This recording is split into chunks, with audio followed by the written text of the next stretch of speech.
So for CP month, I thought it'd be cool to interview you and explain to the people a little bit of your, backstory and career. And you can feel free to share some stories about working, with me when I was younger. And then, what obviously if you want to touch on what the importance of early intervention for people with CP. So I feel like that's so important and it doesn't get talked about enough. So my name is Granjé, and I am a physical therapist, and I have built my career for the past 30 years. Actually, this year it'll be 31 years since I graduated PT school, working with children, and more specifically, children with special needs. And that's been always the joy and passion of my life. And for the past 10 years, I've had the opportunity to have my own private practice called Faith, Hope, and Love Physical Therapy, which has really afforded me to work with the children and their families in exactly the way that I think they should be worked with. So that's been fantastic. That's awesome. And so for those of you that are watching and don't know, Anne was my physical therapist from the time I was about like 2.5, 3. I think younger. I think you were still a baby when we started. Yes. Okay. So going back to when I was a baby, probably until about, I don't know, correct me if I'm wrong, I'd say late elementary, middle school. Yes. Sounds about right. Yeah. Yes. It's been a few years, huh?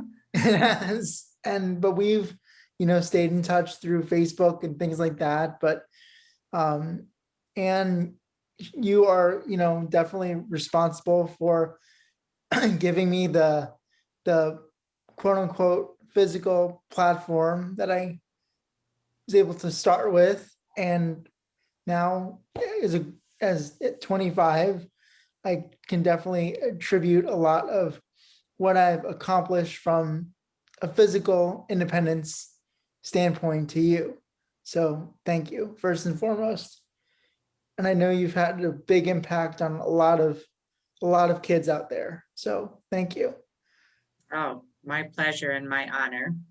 And it's really good to hear that from, somebody like you who is now an adult, because especially as an early interventionist, we're in the kids' lives for 3 years, maybe a few years longer, and then they move on and you don't really know what becomes of them.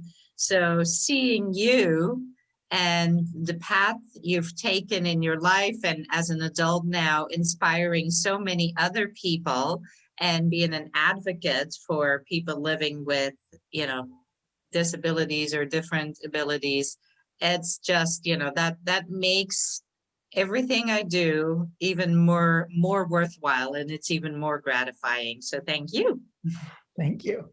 So you talked about, you touched on a little early intervention. Can you touch on, the the importance of that and the importance of, because I know my family, we still talk about and looking through, we looked through some pictures of me when I was younger, and there's pictures of me in the pool doing aqua therapy when I was like an infant, like practically almost a newborn, by the time I got home from the NICU.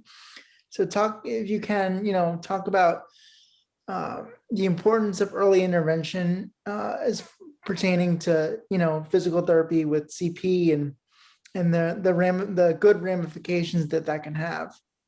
Okay. Well, first of all, as an early intervention therapist, we have a very precious and influential position in a family's life because they've just gotten a lot of bad news. Right. And they've just been bombarded with a lot of, big medical terminology and, have been through a lot of trauma of testing and NICU, like you mentioned, and they've heard a lot of the worst case scenario descriptions of he will never walk, your child will never talk, your child will not be able to do this, a lot of the negative.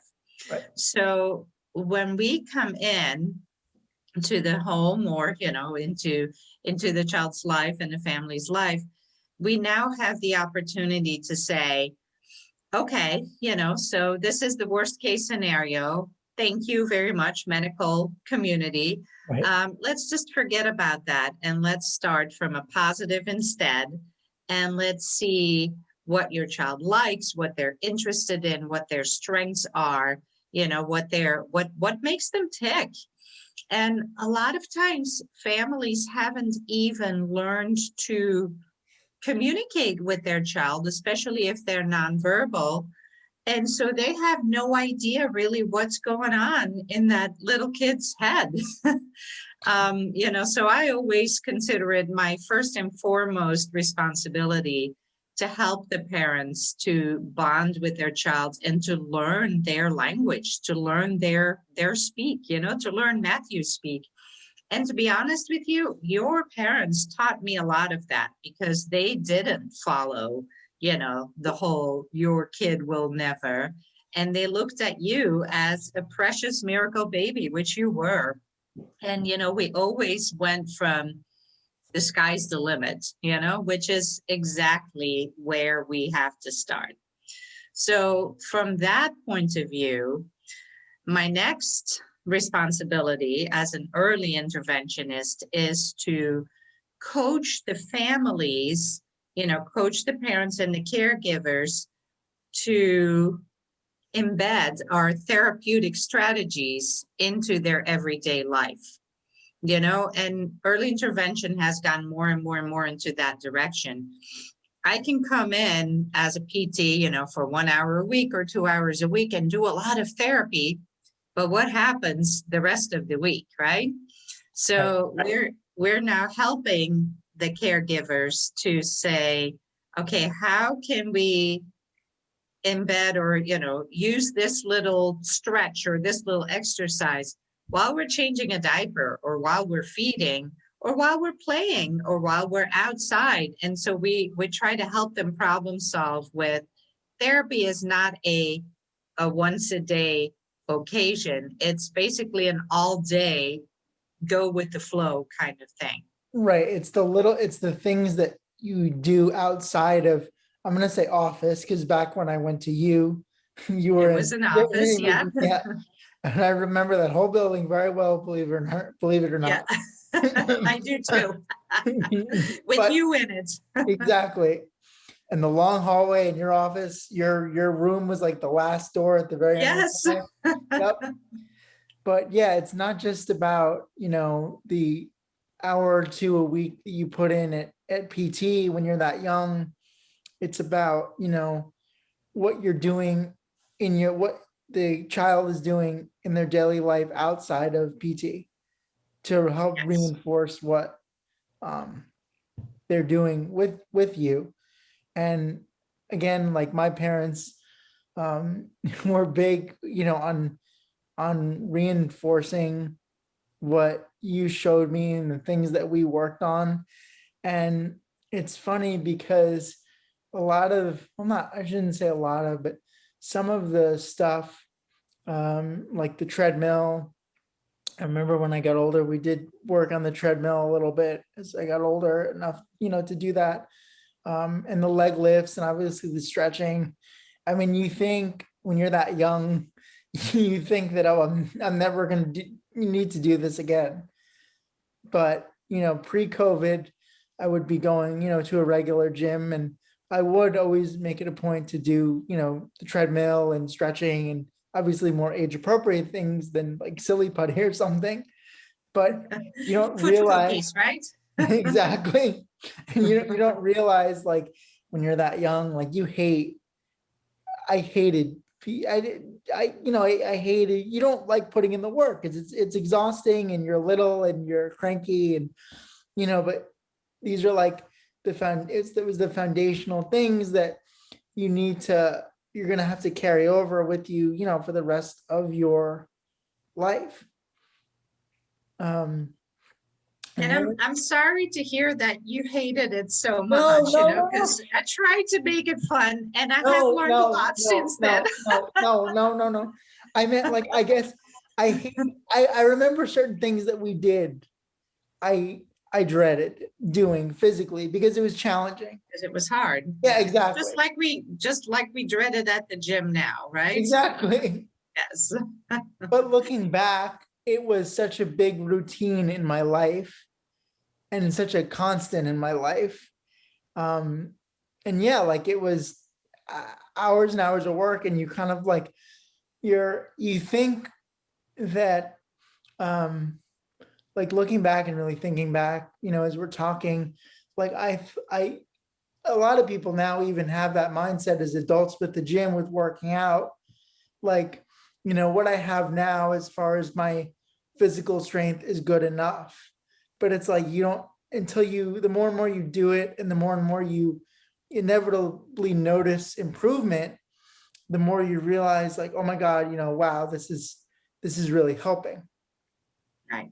Because if we just maintain, we're actually going backwards, so we're always needing to work on optimizing and improving. Right. And of course, it's even more important when you're dealing with muscles that tend to get tight and Yeah. stiff, and a skeletal Yeah. system that tends to want to bend and twist in out of alignment. Yeah.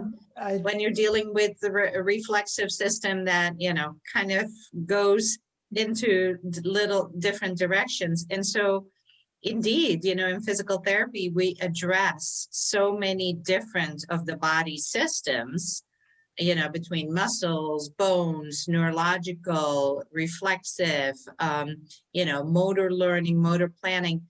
And in our early years is when those pathways are created and when they get built and stick into our brain the best, and it does work with repetition, repetition, repetition. So yeah, there was a lot of hours of work involved. Yeah. And you did have more of the traditional PT, where you came to the office 3-4 times a week for an hour of hard work. And it's not done like that so much anymore, Yeah. in a lot of settings. It is now we do now try to have it much more in a child-friendly environment. Either way, the work needs to be done. Right. Absolutely. And you are the living example of, the work has kept you and your body in the best possible shape that you can be. Right. You touched on something interesting that I was going to ask, how PT, even, I guess, obviously we know how much things have changed just with COVID in general, but more so from the standpoint of like how PT itself has changed from since I was little to now, as far as, how it's done, the different activities, if anything's changed, what stayed the same? Because I'm curious. Well, I mean, when in the beginning of 2020, when COVID started and we all had to stay home, Right. most of us had to learn to become a telehealth therapist pretty much overnight. And, that was an interesting, steep learning curve. And, for most of us old school therapists, it was terrifying. However, I found very, very quickly that this was a very good platform for the families, because it was now, it really now was a matter of me coaching the whole family of what can you do at home and how are you facilitating and helping. So it did empower the families and the caregivers, the parents, the siblings. Right. It empowered them to become much more involved, and it empowered the children themselves too, to feel much more enabled to be able to do their own work, and I'm not the one necessarily telling every single step of the way, Right. so people were becoming much more creative with how do we make this happen. So I think it was a very empowering period. Right. But after about 3-4 months of it, everybody was very happy to go back to live and hands-on also. Right. Yeah, I mean, I understand that perspective because I'm thinking back to like when I was a kid, and as much as, and even so now, I guess with certain things, as much as you want the help and the instruction, it is empowering to be able to do stuff on your own. So like you were saying how, you had to coach through with the families and the kids about, okay, this is what you can do while we're apart. And obviously there's a lot of things that are probably like left up to interpretation or improvising. So yeah, I mean, that probably is a very like empowering thing for a child to say, hey, I can do this, without Anne being in the room per se. You know what I mean? Does that make Absolutely. sense? Yeah. Yes, absolutely.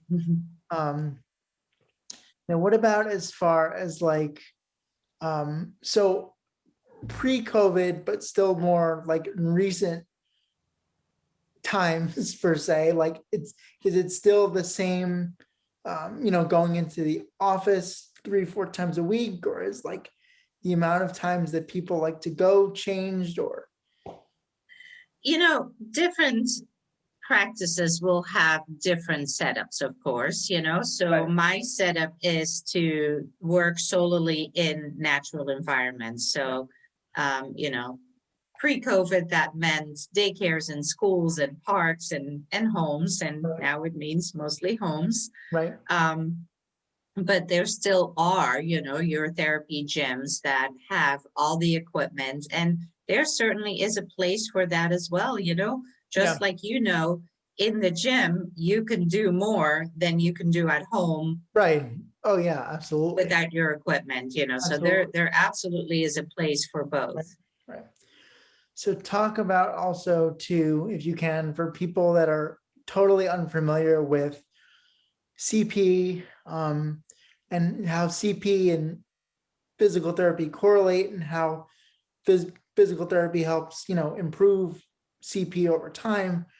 Do you mind just talking a little bit about, Okay. and you can use stuff that we do with me as an example, or other things that I might not be familiar with, some of the activities and treatments, and how a few of them help, relieve spasticity or stiffness or improve gait, whatever you want Okay. to touch on. All right. That's a wide range that you gave me here. Sorry. Wide open. So, as you know very well, Matthew, CP, or cerebral palsy, is sort of a wastebasket terminology that can describe a variety of presentations. It's kind of a general term that means, yes, there has been some injury done to the brain at some point before, during, or after birth. And that injury could have been caused by lack of oxygen, or by a brain bleed, or by anoxia during birth, or because of prematurity, underdeveloped lungs. But, there are so many different areas in our brain that control different parts of our body's function, that it can present in a number of different ways, of course. But, the kids that do end up in physical therapy are usually the ones that have been affected in their motor function, their Right. movement function. And for Right. PT, that would mean gross motor, as a baby, holding your head up, learning to roll over, learning to crawl, sit, walk, stand, run, jump, all of those things. And, I will use you as our example, since, you're the one sitting right here. You were mostly affected in your legs, right? Mhm. And so your legs tended to be very stiff. Your muscles got very tight and spastic. And so you had a difficult time opening your legs wide enough to be able to stand and balance, have your feet flat on the floor. So that made your gait very precarious, and was difficult keeping your feet down. So we went through quite the progression of, walking with the walker, walking with a lot of support, going on the treadmill with a harness, walking with canes, eventually walking independently. You went through a range of interventions to help your muscles get longer and stronger, from daily stretching and wearing orthotic braces, to having Botox injections, to having muscle and tendon lengthening surgery.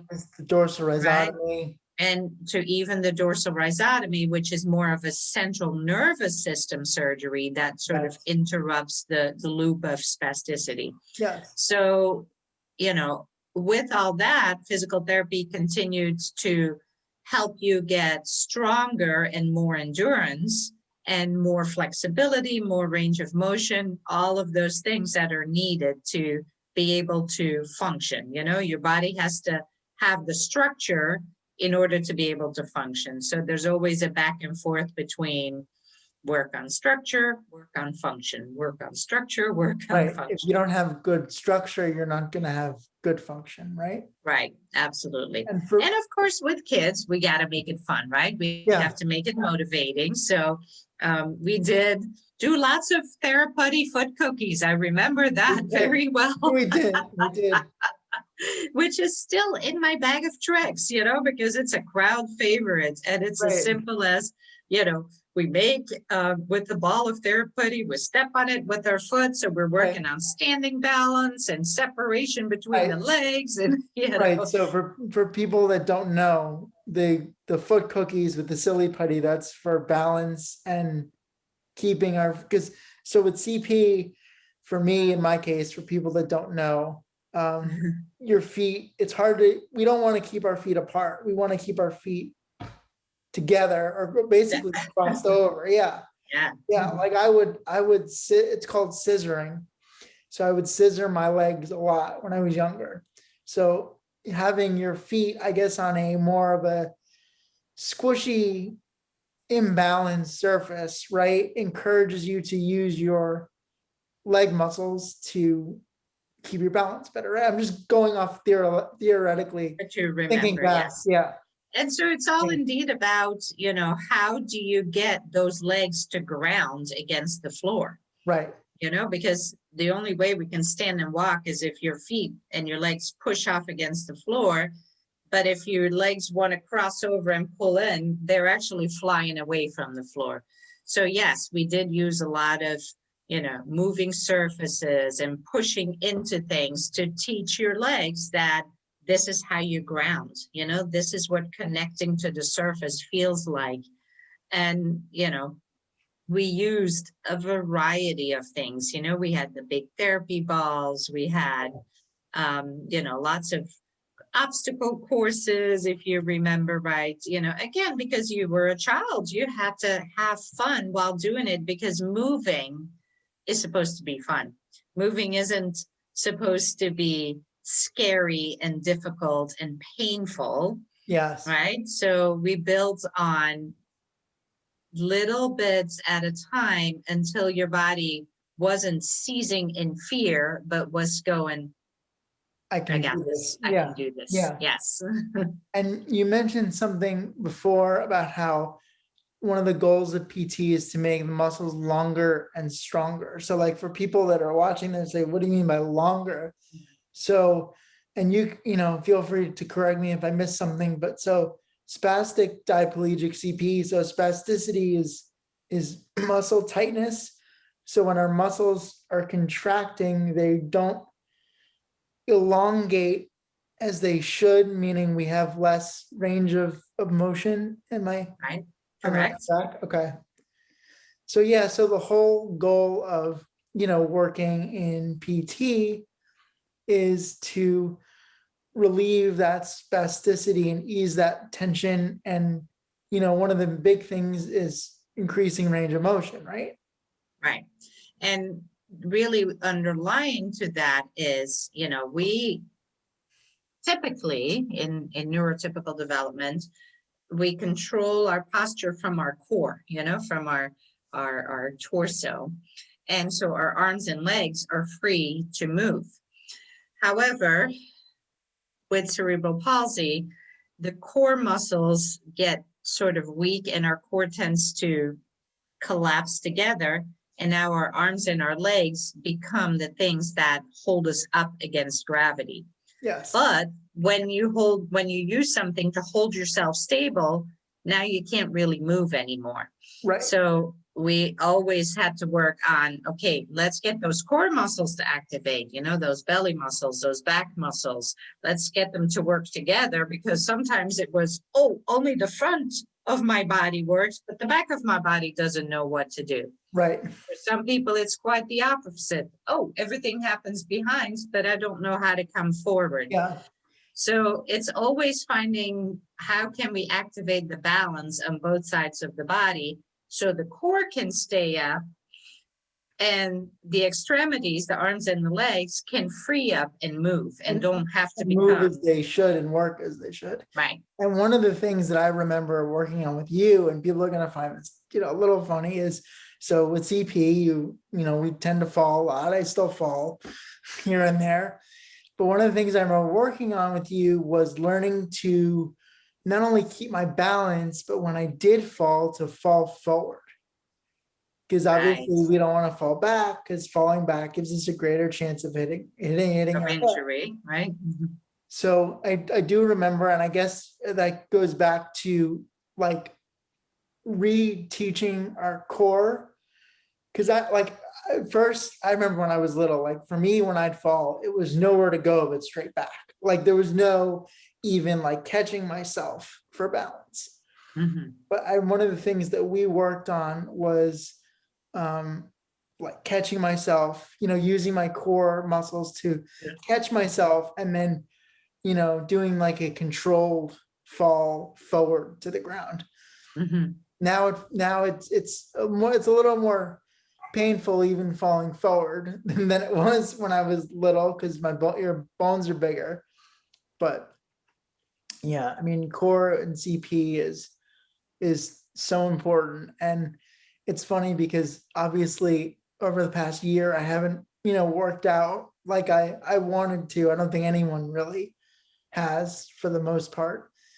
And, my parents are still, one of my biggest support systems, and their big thing with me is to make sure that I'm still staying active, that you're moving. Yes. And getting in the pool. Over the summer, I bought like a swim belt on Amazon, which goes around it. Awesome. I strap it around my waist, and it's for core, I guess you could say. It also keeps me a little more buoyant, and I'm able to do some different exercises with it. That's awesome. And a lot of times you don't want to do it. We all have those moments of not wanting to work out, but like, and the trick is, just now, like for everybody, Matthew, is to find something that you enjoy. Yes. And that might take a little trial and error. But, if you're dreading going in the pool or dreading going on the treadmill, let's try something else, Right. Maybe it's bike riding, Right. maybe it's martial arts, maybe. Right. I mean, once I'm doing it, and I'm sure this is most people, like once you get into a groove, you're like, wow, this is great. Why did I, hesitate to do this? Right. But you got to get back into habits. Exactly. One more thing I want to touch on a little bit, if you can. So when I was going to you when I was younger, I was you and Bernie did OT. Is Bernie still, she's still around? She is. I haven't talked to her in some time, but yes, Okay, she I didn't is. know. Okay. So it was you and Bernie for OT, and then Dee did the speech therapy. Speech, yes. And so you want to just talk a little bit about, like, if there's a, I'm sure there is, but how the correlation and the carryover works between like what someone's doing in, I would say, OT, and the crossover from OT to PT, and vice versa. Okay. So an OT, or an occupational therapist, Yes. focuses also on motor function, but a little bit more of the fine motor, which means, Yes. use of your hands. Yes. And then that comes together with the visual motor. How do you work your hands together with your eyes, which is then necessary for school and academics. They also work on sensory motor. So all of our senses, eyes, ears, touch, Right. smell, that's how we experience the world around us. Right. So if those senses aren't quite working as they should, it makes the world a confusing place, right? And so all of that again goes together with, if your body tends to roll, tighten up and tense up, and maybe, kind of get out of alignment, everything else doesn't quite function as it should either. So OGs and PTs work very closely together at, okay, you get that PT, you get that core strong. So our Matthew can sit up nice and straight. So his hands again and his arms are free, so he can write, or he can feed himself, or he can dress himself. Right. So we always work very closely together. The same with speech therapy and the motor function. When you're holding tight, your shoulders are going up, your neck is going back, it becomes hard to breathe, it becomes hard to talk, you tend to run out of breath.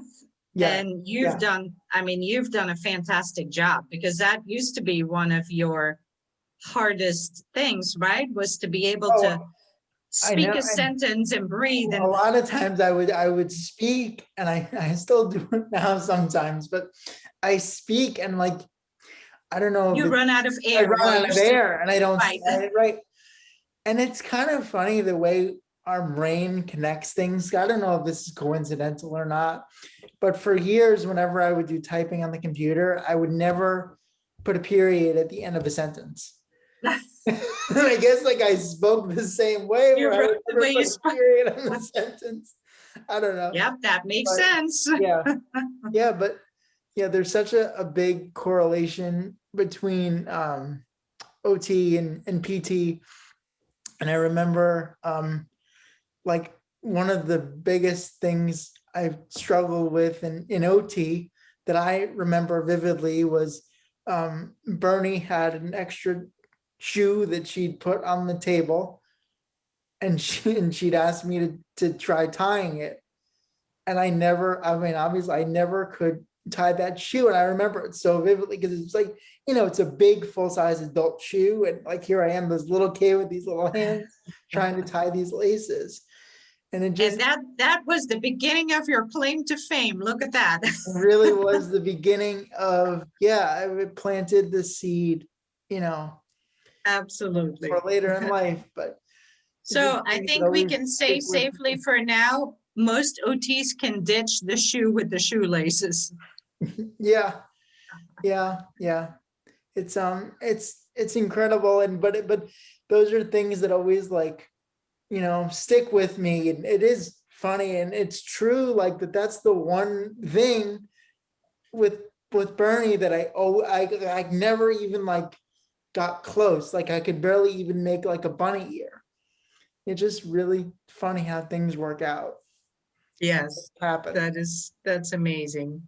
That's amazing. But well, if I can recall one other memory, this is probably not your favorite memory, and hopefully you don't even recall it at all. Okay. But there were times, especially when you were very little still, that you weren't having it. that you didn't want to do the work. And you were very good at coming up with ways of getting out of the work. And talking was one of them. But like most kids, you knew very well how to get your mom to come and rescue you. And, you know, at some point you figured out if I just scream hard enough and make myself throw up, mom will rescue me. And of course, that worked for a while until I realized he is doing this on purpose. So I had to send your mom out to go get a coffee for herself so she could, you know, calm back down. Yeah. And then you calms back down and we had a great session. She doesn't even drink coffee, but I believe that. She did back then. She needed it. But, But you know, yeah. there was a lot of how Yeah. to say it, you know. Yeah.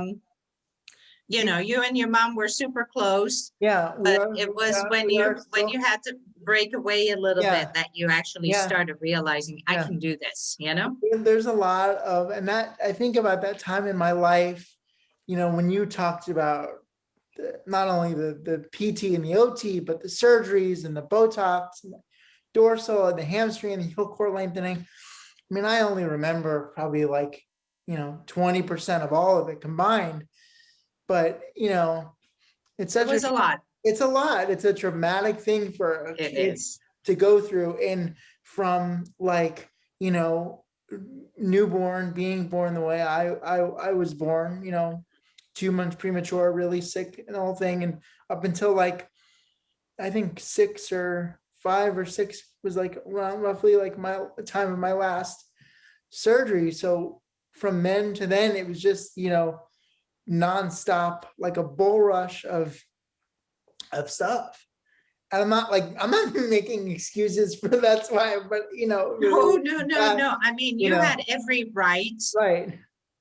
you know, to Yeah. come up with any strategy you could come up with, you know, to try and let it be known that you Right. weren't having this, Right. but we still had to get you past it and through it, you know? Yeah. Yeah. And you did. You got through it. I don't think, you know, since that one time I sent your mom away for coffee, after that you never made yourself throw up again. Good for you, Good. I'm Matthew. glad. Thank you. Yes. One more thing, and then I'll let you go. If for people that are watching, that have CP that are adults or you know, parents of kids with CP, just any advice that you could give. Well, I would say get as much body work done as you can, you know, and keep being as active as you can, but also be proud of yourself wherever you are, you know, wherever you are, you're fantastic. You're doing good. But I do think, you know, getting body work done, and by that I mean massages or craniosacral therapy or traditional physical therapy, or, you know, working with a trainer, you know, anything that keeps your body Moving. healthy and moving Yeah. and active, you know, that's going to keep you young and healthy. It's very good advice. Hmm. Very, very good advice. I think we all can benefit from that no matter what. So, Yes, absolutely. well, thank you so much for doing this. My And pleasure. Thank you, Matthew. we'll talk soon. All right. Take care. Bye. Bye.